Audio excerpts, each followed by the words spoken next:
નમસ્કાર, હું છું પ્રિયા અને તમે જોઈ રહ્યા છો જનતા કી જાણકારી ન્યૂઝ। નજર કરીએ આજના સમાચાર ઉપર। તરણેતર લોકમેળાના અંતિમ દિવસે સુરેન્દ્રનગર જિલ્લા પોલીસ પરિવાર તથા જિલ્લા વહીવટીતંત્રના સંયુક્ત ઉપક્રમે શ્રી ત્રિનેત્રેશ્વર મહાદેવને ધજા ચડાવવામાં આવી હતી। આ તકે રાજકોટ વિભાગ પોલીસ મહાનિરીક્ષક શ્રી અશોકકુમાર યાદવ, પોલીસ અધિક્ષક શ્રી પ્રેમસુખ ડેલુ, નાયબ પોલીસ અધિક્ષક શ્રી વિશાલ રબારી ઉપસ્થિત રહ્યા હતા।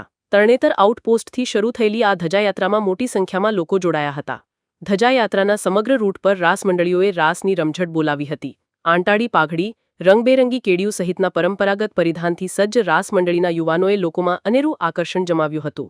અનેક લોકો તરણેતર મેળાની ઓળખ સમી મોરલાવાળી છત્રી લઈને પણ આ ધજાયાત્રામાં જોડાયા હતા। ધજાયાત્રા ત્રિનેત્રેશ્વર મહાદેવ પહોંચતા પોલીસ જવાનોએ પુષ્પવર્ષા દ્વારા સ્નેહભર્યું સ્વાગત કર્યું હતું। મુખ્ય પૂજારી શ્રીએ શાસ્ત્રોક્ત વિધિથી ધજાનું પૂજન કરાવ્યું હતું। ત્યારબાદ ત્રિનેત્રેશ્વર મહાદેવના મંદિર પર ધ્વજારોહણ કરાયું હતું। આ ક્ષણે સમગ્ર મંદિર પરિસર હર હર મહાદેવના નાદથી ગુંજી ઉઠ્યું હતું। મંદિર પરિસરમાં પણ રાસ મંડળીએ રાસની રમઝટ બોલાવી હતી, જેમાં પોલીસ મિત્રો પણ જોડાયા હતા।